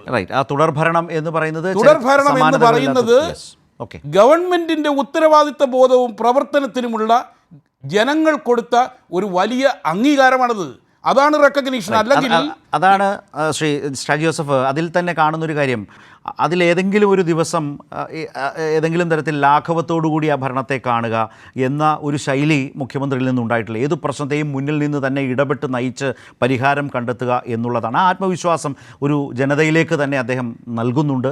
അത് ഇന്നും ഈ വാർത്താ സമ്മേളനത്തിൽ കണ്ടു. ഞാൻ ഈ ചർച്ചയിലേക്ക് മുമ്പ് പറഞ്ഞതുപോലെ നിലമ്പൂർ ചർച്ചയ്ക്കാണ് ഇവരെല്ലാം ക്ഷണിച്ചത്, ഉച്ച കഴിഞ്ഞുള്ള സമയങ്ങളിൽ ക്ഷണിച്ചത്. ഇവരോട് 3 പേരോടും ഇതുകൂടി ഒരു മലയാളി എന്ന നിലയിൽ അഡ്രസ്സ് ചെയ്ത് പോകേണ്ടതാണ്. നമ്മൾ കടന്നു പോകുന്ന കാലത്തെ അത് മാറ്റിവെച്ചിട്ട് നിലമ്പൂരിലെ പോരും മാത്രം പറഞ്ഞുകൊണ്ടിരിക്കാൻ മനസ്സനുവദിക്കാത്തതുകൊണ്ടാണ് അതുകൂടി ഇതിലേക്ക് എടുത്തത്. പക്ഷേ ശ്രീ സജീവനോട് അത് പറയാൻ കഴിഞ്ഞിരുന്നില്ല. കാരണം അദ്ദേഹം 7 മണിക്ക് മറ്റൊരു ചാനൽ ചർച്ചയിലാണ്. സ്വാഭാവികമായും ഇതൊന്നും കടന്നു വന്നിട്ടുണ്ടാവില്ല എന്ന് വിചാരിക്കുന്നു. വന്നുവെങ്കിൽ എനിക്ക് വലിയ സന്തോഷം തന്നെയാണ് ആ ചർച്ചയെക്കുറിച്ചും തോന്നുക എന്നതുകൊണ്ട് ശ്രീ സജീവനോട് സജീവൻ്റെ ഒരു അവസരത്തിലേക്ക്, അദ്ദേഹം കോഴിക്കോട് നിന്ന് പങ്കെടുക്കുന്നു. ശ്രീ സജീവൻ ഇന്ന് മുഖ്യമന്ത്രി പറഞ്ഞതിലെ മറ്റൊരു പ്രധാനപ്പെട്ട വിഷയത്തെക്കുറിച്ചുകൂടി 2 വാക്യം അദ്ദേഹം പറഞ്ഞതായി നമുക്കൊന്ന് കാണാം. അത് ഈ വന്യജീവി ആക്രമണം കൊണ്ട് വലയുന്ന മലയോര ജനതയെക്കുറിച്ചാണ് പറഞ്ഞത്. അവർക്കൊപ്പം നിൽക്കുമ്പോൾ തന്നെ കേന്ദ്ര നിയമം അത് മാറാത്തതിൻ്റെ പ്രശ്നങ്ങൾ സംസ്ഥാനങ്ങൾ അനുഭവിക്കുന്നതിനെക്കുറിച്ച് ഒക്കെ പറഞ്ഞ ഒരു വളരെ ചെറിയൊരു ഭാഗം ഒന്ന് കണ്ടുകൊണ്ട് ശ്രീ സജീവൻ്റെ ഒരു അഭിപ്രായത്തിലേക്ക് വരാം. മനുഷ്യൻ്റെ ജീവനും സ്വത്തിനും ഭീഷണിയാകുന്ന മറ്റു വന്യജീവികളുണ്ട്. പക്ഷേ അവയൊന്നും തൊടാൻ സാധാരണഗതിയിൽ പാടില്ല എന്നാണ്. അപ്പോൾ അവയെ കൊല്ലുന്നത് സംബന്ധിച്ച് കേന്ദ്ര സർക്കാരിൻ്റെ അനുമതി തേടാനുള്ള നടപടി സ്വീകരിക്കാനാണ് ഇപ്പോൾ വനം വന്യജീവി വകുപ്പിനെ ചുമതലപ്പെടുത്തിയിട്ടുള്ളത്. നിയമവകുപ്പ് സെക്രട്ടറിയുമായി കൂടിയാലോചിച്ച് ഇക്കാര്യത്തിൽ ആവശ്യമായ നിയമനിർമ്മാണത്തിനുള്ള നിർദ്ദേശം സമർപ്പിക്കാനാണ് വനം വകുപ്പ് സെക്രട്ടറിയെ ചുമതലപ്പെടുത്തിയത്. റൈറ്റ്. ശ്രീ സജീവൻ, മലയോര മേഖലയുമായി ബന്ധപ്പെട്ട വിഷയങ്ങൾ കൂടി മഴക്കാലത്ത് ഒട്ടേറെ പ്രശ്നങ്ങൾക്ക് നടുവിലെ ഒരു ഗൗരവമായ പ്രശ്നമായി അദ്ദേഹം സൂചിപ്പിച്ചു. കഴിഞ്ഞ ദിവസം ഈ ജില്ലാതലങ്ങളിലൂടെ മുഖ്യമന്ത്രി സഞ്ചരിച്ചപ്പോൾ തിരുവനന്തപുരത്ത് അദ്ദേഹം പറഞ്ഞൊരു കാര്യം കൂടിയുണ്ട്. നാട്ടിലിറങ്ങുന്ന കാട്ടുപന്നികളെ കൊല്ലാൻ പഞ്ചായത്തുകൾക്ക് അനുമതി നൽകിയിട്ടുണ്ട്. അങ്ങനെ കൊല്ലപ്പെടുന്ന കാട്ടുപന്നികളെ വെളിച്ചെണ്ണ ഉപയോഗിച്ചാണോ മണ്ണെണ്ണ ഉപയോഗിച്ചാണോ സംസ്കരിക്കുന്നത് എന്ന് പരിശോധിക്കാൻ വനം വകുപ്പ് ഉദ്യോഗസ്ഥർ നടക്കേണ്ടതില്ല, സംസ്കാരമൊക്കെ നടന്നോളും എന്നാണ് മുഖ്യമന്ത്രി പറഞ്ഞത്. അത് അദ്ദേഹത്തിൻ്റെ കീഴിൽ വരുന്ന വനം വകുപ്പിലെ ഉദ്യോഗസ്ഥർക്ക് കൊടുക്കുന്ന ഒരു ക്ലിയർ ഡയറക്ഷനാണ്. കാരണം ജനങ്ങളുടെ മനസ്സും അവരുടെ ആശങ്കയും പ്രശ്നങ്ങളും എല്ലാം കാണുന്ന ഒരു ഭരണാധികാരിയെ സംബന്ധിച്ച് വളരെ വലിയ പരിമിതികൾ, ഒരു കേന്ദ്ര നിയമം ഇങ്ങനെ വലിയ തോതിൽ വില്ലനായി നിൽക്കുകയാണ്. ഒരു തരത്തിലും സംസ്ഥാനങ്ങൾക്ക് ഈ പ്രശ്നങ്ങളെ അഭിമുഖീകരിക്കാനോ തീരുമാനമെടുക്കാനോ ഒന്നും കഴിയുന്നില്ല. ഈ ഗൗരവമായ പ്രശ്നം ഈ മഴക്കാലത്ത് അതുമായി ബന്ധപ്പെട്ടും ചർച്ച ചെയ്യപ്പെടേണ്ടത് തന്നെയാണ്. മുഖ്യമന്ത്രിയുടെ വാർത്താ സമ്മേളനത്തിൻ്റെയോ അല്ലെങ്കിൽ കേരളീയ ജീവിതമാണ് നമ്മൾ പരാമർശ വിധേയമാക്കിയത് ഈ ചർച്ചയുടെ ഈ ഭാഗത്ത്. ശ്രീ സജീവൻ. ഇല്ല, വളരെ കൃത്യമാണ്. മുഖ്യമന്ത്രി പറഞ്ഞ ഒരു കാര്യമുണ്ട്. അത് നമ്മുടെ പ്രതിപക്ഷം സ്വാഭാവികമായിട്ട് അവർ രാഷ്ട്രീയ കളി മാത്രം നടത്തുന്നതുകൊണ്ട് ഉണ്ടാവുന്ന ഒരു കാര്യം എന്ന് പറയുന്നത്, എവിടെയെങ്കിലും ഒരാളെ കാട്ടാൻ ആക്രമിച്ചാൽ, ഏതെങ്കിലും കാട്ടുമൃഗം ജനങ്ങളെ ആക്രമിച്ചു കഴിഞ്ഞാൽ ഉടനെ തന്നെ വനം വകുപ്പിന് നേരെ പ്രക്ഷോഭവുമായിട്ട് പോവുക എന്ന് പറയുന്ന ഒന്ന്, സർക്കാരിനെതിരെ മുഖ്യമന്ത്രിക്കൊക്കെ എതിരെ പ്രക്ഷോഭം നടത്തുക, ധർണ നടത്തുക, ആക്രമണം നടത്തുക എന്ന് പറയുന്ന ഒരു രീതിയുണ്ട്. സത്യത്തിൽ ഇവരാരും മനസ്സിലാക്കാത്തൊരു കാര്യം, മനസ്സിലാക്കാത്തത് കൊണ്ടോ അല്ലെങ്കിൽ മൂടി വെക്കുന്നതുകൊണ്ടോ എന്നറിയില്ല, ഈ വന്യജീവി സംരക്ഷണ നിയമം ഉണ്ടാക്കിയത് പിണറായി വിജയനാണെന്നുള്ള രീതിയിലാണ് ആളുകളുടെ പ്രതികരണം. സത്യത്തിൽ അതല്ലല്ലോ. മുഖ്യമന്ത്രി പറയുന്ന ഇതാണ്, ഇവിടെ ഒരു വിലങ്ങ് തടിയായിട്ട് എന്തെങ്കിലുമൊക്കെ ചെയ്യണമെങ്കിൽ അതിന് വിലങ്ങ് തടിയായിട്ടുള്ള നിയമമുണ്ട്. ആ നിയമം ഇപ്പൊ നമുക്ക് ഏറ്റവും രസകരമായ സംഭവം, ദേശീയപാതയിൽ വയനാട്ടിലൂടെ പോകുന്ന ഒരു KSRTC ബസ്, ആ ബസ് തട്ടിയിട്ട് ഒരു കാട്ടുമൃഗം മരിക്കുന്നു, മാൻ കൊല്ലപ്പെടുന്നു. ആ ബസ് അവിടെ നിന്ന് എടുത്തു മാറ്റാൻ പോലും പറ്റില്ല, കാരണം കേസാണ്. സത്യത്തിൽ ഈ ബസ് ഡ്രൈവർ ഇതിനെ കൊല്ലാൻ വേണ്ടി പോയതൊന്നുമല്ല, അത് ചാടി ബസ്സിന് മുമ്പിലേക്ക് ചാടി അങ്ങനെ ചത്തുപോയതാണ്. അപ്പൊ സ്വാഭാവികമായിട്ട് ഇത്തരത്തിൽ ഓരോ പ്രശ്നത്തിലും ഈ നിയമം ഒരു വലിയ വിലങ്ങ് തടിയായിട്ട് നിൽക്കുന്നുണ്ട്. ഏത് രീതിയിൽ പോയാലും അത് അപകടകരമായ രൂപത്തിൽ, മനുഷ്യന് അപകടകരമായ രീതിയിലാണ് ഉള്ളത്. ഈ നിയമം മാറ്റുകയോ അതിൽ എന്തെങ്കിലും തരത്തിലുള്ള ഇളവുകൾ ഉണ്ടാവുകയോ ഒക്കെ ചെയ്യാണ് അത്യാവശ്യമായിട്ട് വേണ്ടത്. അതിന് പകരം ഇതെല്ലാം സംസ്ഥാന സർക്കാരിന്റെ ഒരു കെടുകാര്യസ്ഥത കൊണ്ടാണ് എന്ന രീതിയിൽ പ്രതികരിക്കുകയാണ് ആളുകൾ. കാട്ടിനകത്ത് വെച്ച് ഏറ്റവും നമ്മളങ്ങനെ ഒരാളുടെ മരണത്തെ സംബന്ധിച്ച് അങ്ങനെ പറയാൻ പറ്റില്ലെങ്കിൽ പോലും കാട്ടിനകത്ത് വെച്ച് കാട്ടാന ചവിട്ടി കൊന്ന ഒരാള്, അത് സർക്കാരിനെതിരെയും വനംവകുപ്പിനെതിരെയുള്ള ആരോപണമായിട്ട് പ്രക്ഷോഭമായിട്ട് രംഗത്ത് വരുന്നു. ഇങ്ങനെ ഈ രീതി നമ്മുടെ ആളുകൾ കുറെ കൂടി ഇതിനെ നല്ല രീതിയിൽ കാണുന്നു. കാരണം കാട്ടിനകത്ത് ഒരാവശ്യം എന്ന് പറയുന്നത് സർക്കാരിനെതിരെയുള്ള കൊണ്ടുവന്നൊരു ആരോപണം എന്താണ്, സ്ട്രീറ്റ് ലൈറ്റ് ഇടുന്നതിനെ കുറിച്ചായിരുന്നു. കാട്ടിനകത്ത് എങ്ങനെയാണ് സ്ട്രീറ്റ് ലൈറ്റ് ഇടുക? കാട്ടിനകത്തേക്ക് ജനത്തിന് കടക്കാൻ പറ്റില്ല. അവിടേക്ക് പോകുന്ന ആളുകളുണ്ട്, ആദിവാസികളാണെങ്കിലും അല്ലാത്ത ആളുകളാണ്. അപ്പോൾ ഉണ്ടാകുന്ന അപകടങ്ങളെ കുറിച്ചൊന്നും ചെയ്യാൻ പറ്റില്ല. ഈ വന്യജീവികൾ പുറത്തു വരുമ്പോൾ അത് വരരുത് എന്ന് പറഞ്ഞ് ബോർഡ് വെക്കാൻ പറ്റില്ലല്ലോ. എല്ലാ തരത്തിലും ഈ വൈദ്യുതി വേലി ഉണ്ടെങ്കിൽ പോലും അതെല്ലാം തകർത്ത് വരുന്ന ഈ മൃഗങ്ങളുണ്ട്. അപ്പൊ സ്വാഭാവികമായിട്ടും അത്തരം പ്രശ്നങ്ങളൊക്കെ ഉണ്ടാകുമ്പോൾ അതിനെ എങ്ങനെയാണ് നേരിടുക? അപ്പോൾ ഇത്തരം ഘട്ടങ്ങളിൽ കേന്ദ്ര നിയമം, ഈ വന്യജീവി സംരക്ഷണ നിയമത്തിൽ മാറ്റം വരുത്തുക എന്ന് പറയുന്നതാണ് പ്രധാനമായും വേണ്ടത്.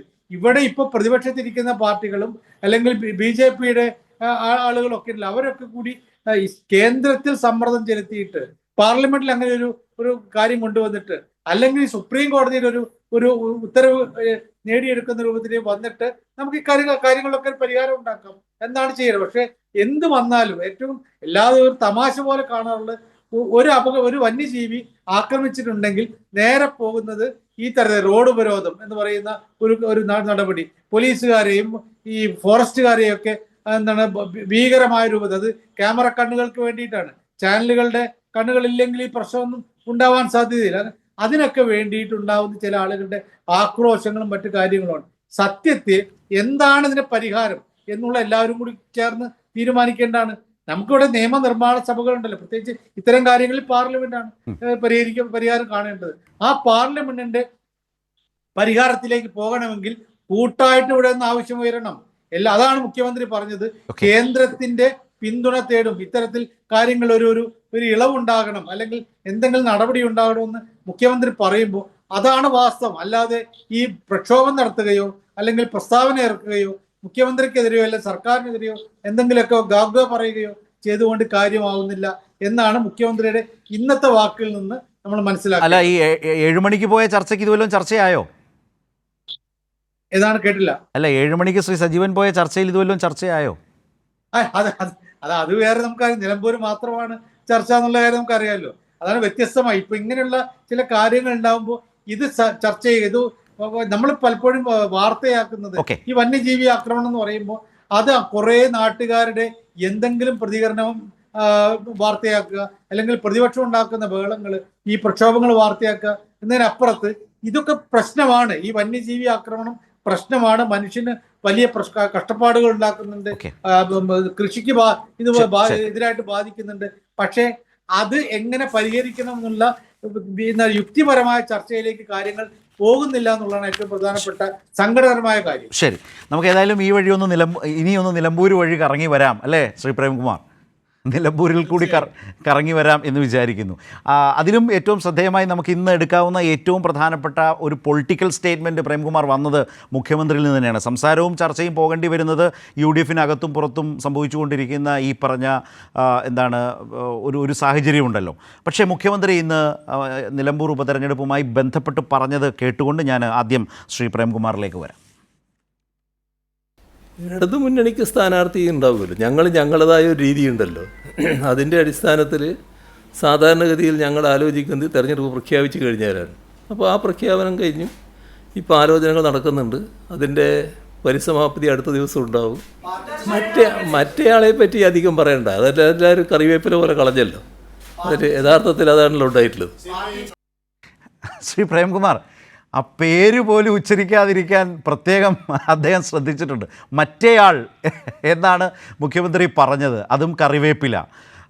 ഈ OLX-ലൊക്കെ സ്ഥാനാർത്ഥിയെ തിരക്കി OLX-ലിടുന്നു എന്ന തരത്തിലേക്ക് പോസ്റ്റുകളിടുക, അത് വലിയ തോതിൽ ഒരു പൊളിറ്റിക്കൽ സ്റ്റേറ്റ്മെൻറ്റ് എന്ന നിലയിൽ എടുത്തു വെച്ച് മാധ്യമങ്ങൾ ചർച്ച ചെയ്യുക. കഴിഞ്ഞ ദിവസം ഒരു ചർച്ചയിൽ ഇങ്ങനെ അത്തരം ഈ OLX പ്രയോഗമൊക്കെ വന്നൊരു ട്രോൾ പോസ്റ്റ് എടുത്തു വെച്ചിട്ട് ആ ചർച്ചയിലെ ആദ്യത്തെ ചോദ്യമായി വന്നപ്പോൾ ആ ചർച്ചയിൽ പോയ CPIM പ്രതിനിധി അതേക്കുറിച്ച് പറയുന്നത് കേട്ടു. പൊളിറ്റിക്കൽ സ്റ്റേറ്റ്മെൻറ്റുകളിൽ നിന്ന് കാര്യങ്ങളിൽ നിന്നൊക്കെ നമുക്ക് ചർച്ച ചെയ്യാം, പക്ഷേ ഇത്തരം ഒരു വില കുറഞ്ഞ പോസ്റ്റിൽ ഒരു ആദ്യ ചോദ്യം ഉന്നയിക്കാനുള്ളൊരു താല്പര്യമുണ്ടല്ലോ, അത് ഉചിതമല്ല എന്ന് പറയുന്നത് കേൾക്കാനിടയായി. അതാണ് ഇത്തരം പരാമർശങ്ങൾ വരുമ്പോൾ ഇടത് സ്ഥാനാർത്ഥിയെക്കുറിച്ച് മുഖ്യമന്ത്രി പറഞ്ഞത് മറ്റേയാൾ കറിവേപ്പില്ല. പ്രേംകുമാർ, ആളെ മനസ്സിലായോ? അല്ല, ആളെ മനസ്സിലായി. അതായത് രസകരമായ രണ്ട് കാര്യങ്ങൾ പറയട്ടെ. ഈ OLX പോസ്റ്റർ യൂത്ത് കോൺഗ്രസിന്റെ സംസ്ഥാന പ്രസിഡന്റ് രാഹുൽ മാങ്കൂട്ടത്തിലിട്ട OLX പോസ്റ്ററിനകത്ത് ഇട്ട OLX-ന്റെ ലോഗോ ആണ് ഇട്ടുള്ളത്. ആ ലോഗോ പോലും വ്യാജമാണെന്നുള്ളതാണ് സത്യം. നിങ്ങൾ ചുമ്മാ ഗൂഗിൾ ചെയ്ത് നോക്കൂ OLX-ന്റെ ലോഗോ ഏതാണെന്ന്. അതല്ല, ആ ഇട്ട ലോഗോ വ്യാജമാണ്. ഇതെല്ലാം ഇങ്ങനെ വ്യാജമായി പോകുന്നത് പ്രേംകുമാർ? അതല്ല, OLX-ന്റെ ലോഗോ അതല്ല. ഇപ്പോ അല്ല, അങ്ങനെ തൊട്ടതെല്ലാം വ്യാജമാകുന്നതും എന്തുകൊണ്ടാണ്? അതെനിക്കറിയില്ല, അത് ഞാൻ പറയുന്നത് പോട്ടെ. ആ ലോഗോ OLX ലോഗോ അല്ല, അത് വളരെ ക്ലിയർ ആണ്. കൈരളി ന്യൂസിന് ഇപ്പോഴൊരു ലോഗോ ഉണ്ട്, അതുപോലെ OLX-ന്റെ ലോഗോ അല്ല ഉപയോഗിച്ചിരിക്കുന്നത്, വ്യാജ ലോഗോ ആണ്. 2025 ആ ലോഗോ ഇടുമ്പോൾ വ്യാജ ലോഗോ ആണ്, ഫോൾസ് ലോഗോ ആണ്. പിന്നെ കറിവേപ്പില എന്നുള്ള പരാമർശത്തോട് എനിക്ക് യോജിപ്പില്ല. കറിവേപ്പില കറിയിൽ ഇട്ടതിന് ശേഷം കറിക്ക് ടേസ്റ്റ് ഒക്കെ വന്നതിന് ശേഷം കഴിക്കുന്ന സമയത്ത് കളയുന്ന സാധനമാണ്.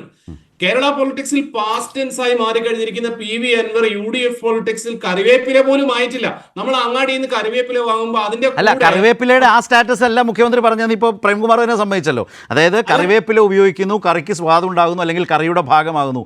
പിന്നീട് ഇതിനൊരു കഥയില്ലായ്മ സംഭവിക്കുന്നു. ഇതിങ്ങനെ പറയുമ്പോൾ മറ്റേയാളെ ഓർമ്മ വരും. അങ്ങനെ ഞാൻ അതും കൂടി പറയട്ടെ. അതായത് കറിവേപ്പില കറിയിൽ ഇടുന്നു, കറിക്ക് ടേസ്റ്റ് ഉണ്ടാവുന്നു, അതിനുശേഷം കഴിക്കുന്ന സമയത്ത് എടുത്ത് കളയുന്നു. കറിവേപ്പില വാങ്ങുമ്പോൾ അതിന്റെ കൂടെ വല്ല കാട്ടപ്പയോ ശീമക്കൊന്നയുടെ ഇലയൊക്കെ വരും, അത് എടുത്ത് കളയുന്ന പോലെയാണ് കളഞ്ഞിട്ടുള്ളത്. കാരണം ഇദ്ദേഹത്തെ കറി കൂട്ടിയിട്ടില്ലെന്നേ. UDFന്റെ ഒരു പരിപാടിയിലും ഇദ്ദേഹം ചേർന്നിട്ടില്ല. അതിന്റെ മുന്നേ തന്നെ അദ്ദേഹത്തിന്റെ ഭാഷയിൽ പറഞ്ഞാൽ മുഖത്ത് ചവിട്ടുകയും തുണിയഴിക്കുകയും ചളിവാരി എറിയുകയും എന്തൊക്കെയോ ചെയ്തു എന്നാണ് പറയുന്നത്. അയാളെ കൊല്ലാൻ പ്ലാൻ ചെയ്തിട്ടുണ്ട് UDFന്റെ എന്താ പറയാ ചെയർമാൻ. അക്കരെ സിനിമയില് അമേരിക്കയിൽ പോകാൻ വേണ്ടി ശ്രീനിവാസൻ മോഹൻലാലിന്റെ ചവിട്ടുകൊള്ളുന്ന സീനുണ്ട്. നിനക്ക് ഞാൻ എന്ത് മീനവിയിൽ വെച്ച് തരാം എന്നൊക്കെ പറഞ്ഞ ഒരു സീനുണ്ടോ? അങ്ങനെ എന്നെ ചവിട്ടിക്കോളൂ, എന്നെ തൊഴിച്ചോളൂ എന്ന് പറയുന്ന സീനാണ് എനിക്ക് ഓർമ്മ വന്നത്. പ്രേംകുമാറിന്റെ പ്രശ്നമാണ്. പ്രേംകുമാർ പറയുന്നതുകൊണ്ടാണ് ഇതൊക്കെ ഓർമ്മ വരുന്നത്. ഇങ്ങനെ ഇനി മറ്റൊരു കാര്യം, ഈ നിങ്ങൾ ഈ പറഞ്ഞ മാൻ ആനിമൽ കോൺഫ്ലിക്റ്റും ഈ മറ്റേ ആളുടെ UDF പ്രവേശനവും തമ്മിൽ ഭയങ്കരമായ ചരിത്രപരമായ ബന്ധമുണ്ട്. പൂച്ചപ്പാറ മണി എന്ന് പറയുന്ന മാഞ്ചേരി കോളനിയിലെ ആദിവാസി യുവാവ് അഥവാ ചോലനായിക്ക ഫാമിലിയിൽപ്പെട്ട ജീവിതകാലം മുഴുവൻ കാട്ടിൽ തന്നെ താമസിക്കുന്ന അദ്ദേഹമാണ് ആനയുടെ ആക്രമണത്തിൽ കൊല ചെയ്യപ്പെടുന്നത്. അന്നാണ് അതിന്റെ പേരിൽ ഫോറസ്റ്റ് ഓഫീസ് അടിച്ചു തകർത്തതിന്റെ പേരിലാണ് ഇദ്ദേഹം തവനൂർ ജയിലിൽ കിടക്കുന്നത്. DMK നേതാവായിട്ട് ജയിലിലേക്ക് പോയ ആള് പിറ്റേഴ്സ് രാവിലെ പുറത്തേക്ക് ഇറങ്ങുന്നത് UDF നേതാവായിട്ടാണ്. പക്ഷെ ഈ സമയം വരെ UDF നേതാവായിട്ടുമില്ല. ഇത് ശരത്ത് കരുന്ന പോലെ, അല്ലെങ്കിൽ നമ്മൾ മഹാഭൂരിപക്ഷ ആളുകൾ വിചാരിക്കുന്നത് പോലെ PV അൻവറും കോൺഗ്രസും തമ്മിലുള്ള ഒരു പ്രശ്നമല്ല.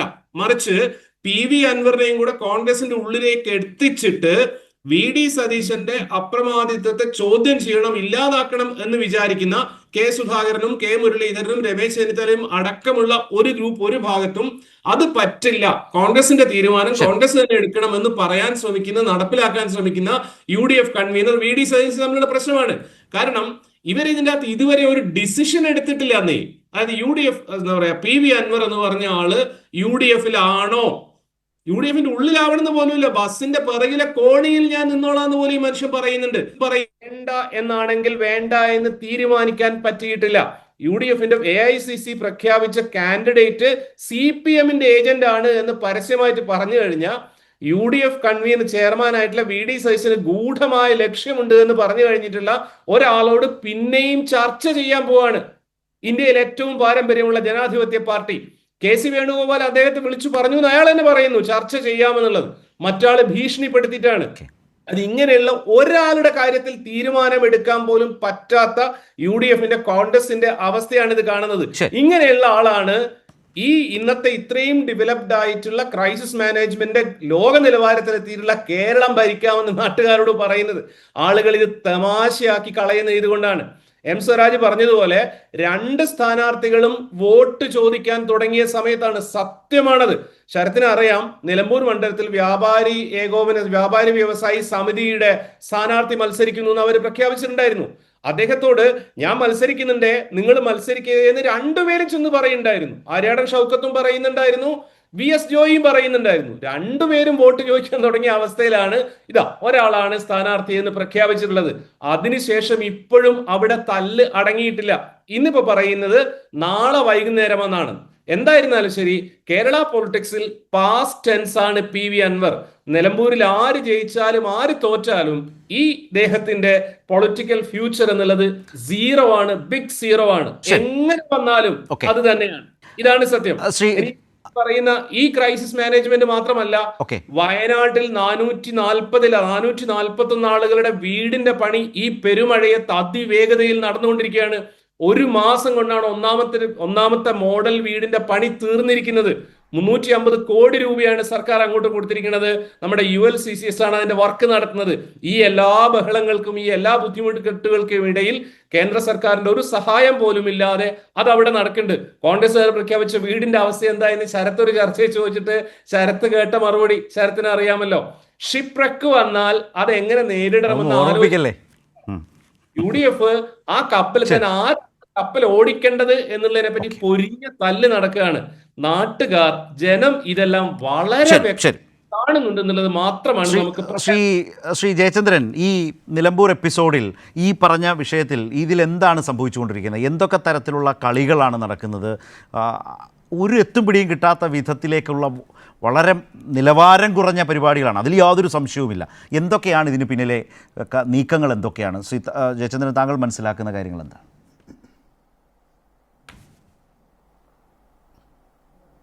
സ്ഥലത്ത് ഇതിൽ നമ്മൾ പ്രാഥമികമായിട്ടും കണ്ടുകൊണ്ടിരിക്കുന്ന ഒരു പ്രധാനപ്പെട്ട കാര്യം എന്താണെന്ന് അറിയുമോ? ഈ ജനുവരി 13-നാണല്ലോ MLA ആയിരുന്ന അൻവർ രാജിവെച്ചത്. രാജിവെച്ച് UDF കേന്ദ്രങ്ങളും മാധ്യമങ്ങളും എമ്പാടും ആഘോഷിക്കുകയും ചെയ്തു ആ അവസരങ്ങളൊക്കെ. അപ്പോൾ ഇപ്പോൾ 3 ആഴ്ചയ്ക്ക് ശേഷം അവിടെ ബൈ ഇലക്ഷനും വരികയാണ്. സാധാരണഗതിയിൽ സ്വാഭാവികമായും ഉണ്ടാവുന്ന ഒരവസ്ഥ, രാഷ്ട്രീയ കാലാവസ്ഥ എന്ന് പറയുന്നത് ഇത്തരം ഒരു സാഹചര്യത്തിൽ വല്ലാതെ പിരിമുറുക്കത്തിലാവുന്നത് സ്വാഭാവികമായും ഇയാൾ നിന്ന മുന്നണി, അതായത് LDF ആണ് ആകേണ്ടത്, പിരിമുറുക്കത്തിലാവേണ്ടത്. പക്ഷേ LDF ആ ഭാഗത്തിന്, ഇടതുപക്ഷ ജനാധിപത്യ മുന്നണിക്ക് ഇതുമായി ബന്ധപ്പെട്ട ഒരു തർക്കങ്ങളും പ്രശ്നങ്ങളും പിരിമുറുക്കങ്ങളും ഇല്ല എന്നുള്ളത് മാത്രമല്ല, UDFന് നേരെ തിരിച്ചാണ്. UDFൽ അടിമുടി പ്രശ്നങ്ങളായിട്ടാണ് അൻവറിൻ്റെ സാന്നിധ്യം തന്നെ രംഗപ്രവേശം ചെയ്യിപ്പിച്ചിരിക്കുന്നത്. അദ്ദേഹം അവിടെ വാതിക്കൽ ക്യൂ നിൽക്കുകയാണ്, പക്ഷേ കിടക്കയും തലയണയും ഇതുവരെ കൊടുത്തിട്ടില്ല. അതുകൊണ്ട് അദ്ദേഹം ക്രുദ്ധനായിട്ട് പറയുന്നത്, അൻവർ പറയുന്നത് എല്ലാത്തിനും ശരിപ്പെടുത്തി കളയും എന്ന് പറഞ്ഞ് UDFനെ എമ്പാടും ചീത്ത പറയുകയാണ്. അപ്പോൾ ഇവിടെ താങ്കളുടെ ചോദ്യം ചോദിച്ചത് എന്തുകൊണ്ടാണ് ഇതൊക്കെ എന്നുള്ളതല്ലേ. ഞാൻ മനസ്സിലാക്കിയ ഒരു കാര്യം ഞാൻ വിശദമായിട്ട് ഇവിടെ പറയാൻ അവസരമില്ലാത്തതുകൊണ്ടാണ് ഞാനത് എൻ്റെ അഭിപ്രായങ്ങൾ ഞാനിന്ന് അഴിമുഖം എന്ന പോർട്ടലിൽ എഴുതിയിട്ടുമുണ്ട് വിശദമായി തന്നെ. അപ്പോൾ അതിൽ മനസ്സിലാക്കാൻ കഴിയുന്ന കാര്യം എന്ന് പറയുന്നത്, ഈ ജോയി എന്നുള്ള ആളിനെ എന്തിനാണ് DCC പ്രസിഡന്റിനെ ഇദ്ദേഹം പ്രപ്പോസ് ചെയ്യുന്നത്? ഒറ്റ ലക്ഷ്യമേ ഉള്ളൂ അതിന്. ജോയി ആകുമ്പോൾ ഇപ്പോൾ ജോയി ജയിച്ചാലും തോറ്റാലും അടുത്ത വർഷം ഇതേ സമയം പൊതുതെരഞ്ഞെടുപ്പാണല്ലോ കേരളത്തിൽ നടക്കുന്നത്. അപ്പോൾ ജോയി ഏതെങ്കിലും ജയിച്ചാലും തോറ്റാലും മറ്റേതെങ്കിലും മണ്ഡലത്തിലേക്ക് പോകാൻ പറഞ്ഞാൽ ജോയിക്ക് പ്രശ്നമൊന്നുമില്ല. കാരണം KSUവിൻ്റെ സ്റ്റേറ്റ് പ്രസിഡൻ്റായിരുന്നു, കേരളത്തിലെ മുഴുവൻ പ്രദേശങ്ങളിലും അറിയുന്ന ആളുമാണ് അദ്ദേഹം. ഒരു ഷുവർ സീറ്റ് UDFനുള്ളത് എവിടെയെങ്കിലും പോയി കിട്ടണമെന്നുള്ള താല്പര്യമല്ലാതെ നിലമ്പൂർ തന്നെ വേണം അടുത്ത വർഷവും എന്ന് പിടിവാശിയൊന്നും ഉള്ള ആളെയല്ല ജോയി. പക്ഷേ അതല്ല ഇയാളുടെ പ്രശ്നം, ഷൗക്കത്തിൻ്റെ പ്രശ്നം. ഷൗക്കത്തിന് മത്സര സ്വഭാവത്തിൽ നിൽക്കാൻ കഴിയുന്ന ഏക മണ്ഡലം എന്ന് പറയുന്നത് ഇത് മാത്രമേ ഉള്ളൂ, നിലമ്പൂർ മാത്രമേ ഉള്ളൂ. പക്ഷേ 2016 ഓർക്കണം, അന്ന് ഏറ്റവും കൂടുതൽ മുസ്ലിം കമ്മ്യൂണിറ്റിയെ തന്നെ എതിരാക്കിയ ഒരു പശ്ചാത്തലം ഇയാളുടെ സിനിമകളുമായി ബന്ധപ്പെട്ടുള്ള ഷൗക്കത്തിൻ്റെ, അതൊക്കെ അവിടെ നിൽക്കട്ടെ. പക്ഷേ ഒരിക്കൽ ഇദ്ദേഹം ഷൗക്കത്ത് സ്ഥാനാർത്ഥിയായാൽ ഒരു കാലത്തും അവിടുന്ന് UDF സ്ഥാനാർത്ഥിത്വത്തിൽ നിന്ന് ഷൗക്കത്ത് മാറില്ല എന്ന് ഏറ്റവും ഉറപ്പുള്ള ആളും അൻവർ തന്നെയാണ്, ജയിച്ചാലും തോറ്റാലും. അത് വസ്തുതയാണ്. അപ്പോൾ അവിടെയാണ് അൻവറിൻ്റെ പ്രശ്നം. അപ്പോൾ അൻവറുമായിട്ട് ഡീൽ ചെയ്യുമ്പോൾ അൻവറിന് അടുത്ത തവണ ഈ സീറ്റ് കിട്ടണം. ജോയിയെ വെച്ചാൽ കിട്ടും, ഷൗക്കത്തിനെ വെച്ചാൽ കിട്ടില്ല. അപ്പോൾ പിന്നെന്ത് വേണം? പിന്നെ ഒരു ഷോർ സീറ്റ് ഇവർ ഓഫർ ചെയ്യണം. അത് ഇപ്പോഴേ ഓഫർ ചെയ്യാൻ പറ്റില്ല, അതൊക്കെ ആ സമയത്ത് ചെയ്യാമെന്നാണ് കോൺഗ്രസ് നേതാക്കളുടെ താല്പര്യം. പക്ഷേ സുധാകരനെ പോലുള്ളവർക്ക് അങ്ങനെയല്ല, ലീഗിലെ ചിലർക്കും അങ്ങനെയല്ല, പക്ഷേ മറ്റ് ബാക്കിയുള്ളവർക്ക് അങ്ങനെയല്ല. അവരെ ശക്തിയായിട്ട് പറയുന്നത് ഇപ്പോൾ നിങ്ങൾ സഹകരിക്കുക, അത് പറ്റില്ല എന്ന് അൻവർ. അവിടെയാണ് തർക്കം മുറുകുന്നത്. ഇതിന് ഒടുവിൽ എന്താണ് സംഭവിക്കുക? സ്വാഭാവികമായും കാണാൻ കഴിയുന്ന, ഇപ്പോഴത്തെ പോക്കനുസരിച്ച് കാണാൻ കഴിയുന്നൊരു കാര്യം, അൻവർ പറയുന്നത് പോലെ ഞാൻ സ്ഥാനാർത്ഥിയായിട്ട് മത്സരിക്കും എന്നൊക്കെയാണ് അദ്ദേഹം പറയുന്നത്. നോമിനേഷൻ കൊടുക്കുമായിരിക്കും അവർ, പക്ഷേ കേട്ടോ, ഇല്ല എന്ന് ഞാൻ കരുതുന്നില്ല. പക്ഷേ നോമിനേഷൻ കൊടുത്താലും അതുകൊണ്ട് മുമ്പോട്ട് പോവില്ല, പിൻവലിക്കാനുള്ള ദിവസം പിൻവലിക്കുക തന്നെ ചെയ്യും. കീഴടങ്ങുന്നില്ല, വേറെ ഈ പോം വഴിയൊന്നും ഇപ്പോൾ അൻവറിന് മുമ്പിൽ ഇല്ലല്ലോ. അല്ലെങ്കിൽ നേരെ BJPയിൽ ചെന്ന് BJPയുടെ സ്ഥാനാർത്ഥിയായി അവിടെ നോമിനേഷൻ കൊടുക്കാൻ തയ്യാറാവണം. അതും അവർ പ്രതീക്ഷിക്കുന്നുണ്ട്. അൻവർ അങ്ങനെ പോകുമെന്നുള്ളത് അവർ പ്രതീക്ഷിക്കുന്നൊരു കാര്യവുമാണ്. അത്തരത്തിൽ ഇന്ന് നടക്കുന്നത്, അല്ലെങ്കിൽ ഇന്നലെയൊക്കെ നടന്നുകൊണ്ടിരുന്നത്, UDF ക്യാമ്പിന് നേരെ തൻ്റെ വെടിയുണ്ടകൾ പായിക്കുന്ന രൂപത്തിലുള്ള ഒരു അൻവറിനെയാണ് കാണുന്നത്. അത് എത്രത്തോളം അൻവറിന് അവിടെ ഫലപ്രദമായി കൊണ്ടുപോകാൻ കഴിയും എന്നുള്ളത് അങ്ങേയറ്റം ബുദ്ധിമുട്ടുള്ള കാര്യവുമാണെന്നാണ് എൻ്റെ ഒരു ധാരണ. ശ്രീ ഷാജി ജോസഫ്, നമ്മൾ ഈ മുന്നണിക്കകത്ത് ഘടകകക്ഷികളെന്ന് കേട്ടിട്ടുണ്ട്, പക്ഷേ ഈ അസോസിയേറ്റഡ് മെമ്പർ എന്ന് പറയുന്നത് എന്ത് സംഗതിയാണെന്ന് മനസ്സിലായിട്ടില്ല. ഇപ്പോൾ അൻവറും അതാണ് പറയുന്നത്, ആരും കേൾക്കാത്തൊരു ഓഫർ വെച്ച് നീട്ടുകയാണ്. തെരഞ്ഞെടുപ്പിലൂടെ കൊല്ലാനുള്ള നീക്കമാണ് VD സതീശൻ തൻ്റെ കാര്യത്തിൽ നടപ്പാക്കാൻ ശ്രമിക്കുന്നതെന്നാണ് അൻവർ പറയുന്നത്. അൻവറിൻ്റെ അവസ്ഥയോ? അൻവർ രാഷ്ട്രീയമായി ഏറ്റവും ഗതികെട്ട അവസ്ഥയിലാണ് എന്ന് പൂർണ്ണമായും തെളിയിച്ച ഒരു കാലം. അതിൽ അൻവറിന് വേണ്ടി അതങ്ങനെയല്ല എന്ന് ന്യായീകരിക്കാൻ അൻവറിന് പോലും കഴിയില്ല എന്ന് അൻവറിൻ്റെ തന്നെ വാക്കുകൾ ഓരോ ദിവസവും സ്വയം വെളിപ്പെട്ട് നിൽക്കുകയാണ് അൻവർ. അങ്ങനെ നിൽക്കുന്ന അൻവറിനെ അസോസിയേറ്റഡ് മെമ്പർ UDFിലാക്കാം എന്ന തരത്തിൽ എന്തോ ഒരു സെറ്റപ്പ് എന്ന് പറയപ്പെടുന്നു. അത് പുള്ളിക്ക് തന്നെ മനസ്സിലായിട്ടില്ല ഇത് എന്താണെന്നുള്ളത്. മാത്രവുമല്ല ഈ അൻവറിനെ പല നിലയ്ക്കും ആളുകൾ PC ജോർജിനോട് താരതമ്യം ചെയ്യുന്നുണ്ട്. ജോർജിൻ്റെ ഒരു വരവും ജോർജിൻ്റെ ഒരു സഞ്ചാരവും ജോർജിൻ്റെ അതിനുശേഷമുള്ള അവസ്ഥയും ഇത് ഇപ്പോൾ പറയുന്നു. M. ജയചന്ദ്രൻ പറഞ്ഞു വെച്ചാൽ ചിലപ്പോൾ BJPയുടെ സ്ഥാനാർത്ഥിയായി അൻവർ വരുമോ, നോമിനേഷൻ കൊടുക്കുമോ എന്ന തരത്തിലും ഒരു ചോദ്യം. അപ്പം ഏതാണ്ട് ജോർജ് ഇങ്ങനെയൊക്കെ തന്നെയാണ് സംബന്ധിച്ചത്. പല താരതമ്യങ്ങളും ആളുകൾ പറഞ്ഞു വരുമ്പോൾ ഇവരുടെയൊക്കെ ഒരു ബോഡി ലാംഗ്വേജ് വെച്ച് പറയുകയും ചെയ്യുന്നുണ്ട്. ഈ ഒരു എൻ്റെ കോൺടെക്സ്റ്റ് ഷാജി ജോസഫിൻ്റെ കണ്ണിൽ ചേർത്തെ അൻവറിൻ്റെ കാര്യം പറയുമ്പോൾ ഞാൻ ഈ അൻവറിൻ്റെ സ്റ്റേറ്റ്മെൻറ്റ്സും കോൺഗ്രസിൻ്റെ നേതൃത്വം എങ്ങനെയാണ് ഇതിനോട് ഇവിടുത്തെ ഈ കേരളത്തിലെ നേതൃത്വം എങ്ങനെയാണ് ഇതിനോട് പ്രതികരിക്കുന്നതൊക്കെ കാണുമ്പോൾ ഞാനിപ്പോൾ അൻവറിനെ കാണുന്നത് കടലിന് നടുക്ക് വെച്ച് പങ്കായം നഷ്ടപ്പെട്ടു പോയ ഒരാളെ പോലെയാണ്. ഇപ്പോൾ അദ്ദേഹത്തിൻ്റെ മൂവ്മെൻ്റ് എന്ന് പറയുന്നത് കാറ്റിനനുസരിച്ചാണ്. കാറ്റ് എങ്ങോട്ട് കാറ്റ് പോയ അവസ്ഥയാണല്ലോ. പിന്നെ എങ്ങനെ കാറ്റ് കൊണ്ടുപോവുകയാണ്. പുള്ളി എങ്ങോട്ട് പോകണമെന്ന് പുള്ളിക്കറിയില്ല. ഇപ്പോൾ പുള്ളിക്ക് സംഭവിച്ചു കൊണ്ടിരിക്കുന്നത് കൃത്യമായിട്ട് അൻവറിന് കോൺഗ്രസ് നേതൃത്വം ആരാണെന്നുള്ള കാര്യത്തിൽ വലിയ സംശയമുണ്ട്. പക്ഷേ ഇവിടെ മിടുക്കനായി മാറിയിരിക്കുന്നത് പറയുന്നത് KC വേണുഗോപാലാണ്. കഴിഞ്ഞ രണ്ട് തെരഞ്ഞെടുപ്പുകൾ മുതൽ നമ്മൾ കേരളത്തിലെ കോൺഗ്രസിൽ ശ്രദ്ധിച്ചിരിക്കുന്നത് കേരളത്തിലെ നിലവിലുള്ള രാഷ്ട്രീയ നേതൃത്വത്തെ, കോൺഗ്രസ് നേതൃത്വത്തെ തമ്മിലടിപ്പിച്ചുകൊണ്ട് ഈ ചെന്നായി രക്തം കുടിക്കാൻ റെഡിയാകുന്നത് പോലെ KC വേണുഗോപാൽ നടത്തിക്കൊണ്ടിരിക്കുന്ന രാഷ്ട്രീയത്തിൻ്റെ ഒരു എക്സ്റ്റൻഷനാണ് ഇപ്പോൾ നമ്മൾ നിലമ്പൂർ കണ്ടുകൊണ്ടിരിക്കുന്നത്. ഞാനാണ് നേതാവ്, ഞാനാണ് തീരുമാനങ്ങൾ എടുക്കുന്നത്, ഞാനാണ് തീരുമാനങ്ങൾ അനൗൺസ് ചെയ്യുന്നത് എന്ന് VD സതീശൻ കാണുമ്പോൾ അതല്ല KPCCയുടെ പ്രസിഡന്റ് സ്ഥാനത്ത് നിന്ന് മാറ്റപ്പെട്ടു എങ്കിലും ഞാനിപ്പോഴും പറയുന്നത് ഫലിക്കും എന്ന് കാണുന്ന സുധാകരനും നിങ്ങളൊക്കെ ആരാണെന്ന് സ്വയം ഭാവിച്ചാലും കോൺഗ്രസ് രാഷ്ട്രീയത്തിൻ്റെ എല്ലാ കാര്യങ്ങളിലും ഇപ്പോഴും വിലയുണ്ട് എന്ന് കരുതുന്ന രമേശ് ചെന്നിത്തലയെ പോലുള്ള നേതാക്കളും കൂടിക്കൊണ്ട് കോൺഗ്രസിൻ്റെ കേരളത്തിലെ പൂർണ്ണമായ അപജയത്തിൻ്റെ മുഖമാണ് കാണിച്ചു കൊണ്ടിരിക്കുന്നത്. നിങ്ങളൊന്ന് ഓർക്കുക, കോൺഗ്രസ് രാഷ്ട്രീയത്തിലെ എല്ലാ ആയുധങ്ങളും മാറ്റിവെച്ചുകൊണ്ട് രാഷ്ട്രീയത്തിൽ നിന്ന് പിന്മാറിയ VM സുധീറിനെ പോലെയുള്ളവർ ഡൽഹി വിട്ട് കോൺഗ്രസ് രാഷ്ട്രീയത്തിൻ്റെ ഒരു സൈഡിലേക്ക് മാറി നിൽക്കുന്ന AK ആൻ്റണിയെ പോലെയുള്ളവരെ കൊണ്ട് പോലും അഭിപ്രായം പറയിക്കാൻ അൻവറിന് സാധിക്കുന്നുണ്ടെങ്കിൽ നമ്മൾ അൻവറിനെ അങ്ങനെ തള്ളിക്കളയേണ്ട കാര്യമില്ല. കാരണം അൻവർ ഇന്ന് കോൺഗ്രസിനുള്ളിൽ, പ്രത്യേകിച്ച് UDFിനുള്ളിൽ തീ കൊടുത്തിരിക്കുകയാണ്.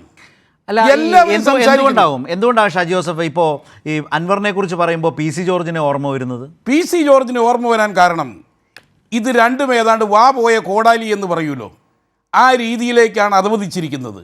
PC ജോർജ് കേരള രാഷ്ട്രീയത്തിൽ വന്നതും നിന്നതും പോയതും ഏത് ദിശയിൽ നിന്ന് ഏത് ദിശയിലേക്കാണോ ആ ദിശയിലേക്ക് തന്നെയാണ് അൻവറിന് പോകേണ്ടി വരുന്നത് എന്ന് രാഷ്ട്രീയമായി ചിന്തിക്കുന്നവർക്ക് മനസ്സിലാകുന്നത് കൊണ്ടാണ് അങ്ങനെ പറയുന്നത്. ശരി, ഞാൻ പറയുന്ന ഒരു കാര്യം, BJPയുടെ ഒരു സ്ലീപ്പർ സെൽ കോൺഗ്രസിനുള്ളിൽ ഉണ്ട് എന്ന് വടക്കേ ഇന്ത്യയിൽ വളരെ കൃത്യമായ ഒരു ആരോപണം എപ്പോഴും നിലനിൽക്കുന്നുണ്ട്. ഞാൻ ഈ കഴിഞ്ഞയിടയ്ക്ക് ബീഹാറിൽ ചെന്നപ്പോൾ, ബീഹാറാണല്ലോ ഇനി അടുത്ത തെരഞ്ഞെടുപ്പിന് തയ്യാറായിക്കൊണ്ടിരിക്കുന്ന സംസ്ഥാനം, ബീഹാറിലെ കോൺഗ്രസ് നേതാക്കൾ എന്നോട് വളരെ കൃത്യമായി പറഞ്ഞൊരു കാര്യമാണ്, BJPയെ സഹായിക്കുന്ന, BJPക്ക് വേണ്ടി തീരുമാനങ്ങൾ കോൺഗ്രസിനുള്ളിൽ എടുപ്പിക്കുന്ന ഒരു സ്ലീപ്പർ സെൽ ഇതിനുള്ളിലുണ്ട്.